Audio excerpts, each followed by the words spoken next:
എത്രയും ബഹുമാനപ്പെട്ട എന്റെ കഞ്ഞി ഹസ്ബൻഡ് വായിക്കുവാൻ സ്വന്തം വൈഫ് എഴുതുന്നതെന്തെന്നാലേറെ അരിശത്താൽ ചൊല്ലിടുന്നു ഹൗ ആർ യു.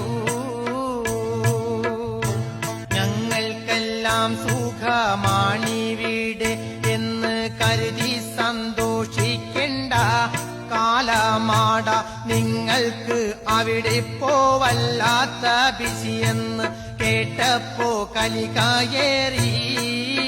തിരുമൊന്ത കാണുവാൻ ഒരുപാട് കൊതിയുണ്ട്, പ്രാകുകയല്ലാതെ വേറെന്തു വഴിയുണ്ട്. ഹനുമാന്റെ പടം കണ്ട് മോനെന്നും ചോദിക്കും, ബാപ്പാന്റെ ഫോട്ടോല് കാണുന്നത് പൊന്നുമ്മ. അതു കേട്ട് ഞാൻ ചിരിക്കും, പാടച്ചോനെ പൊട്ടി പൊട്ടി ചിരിക്കും.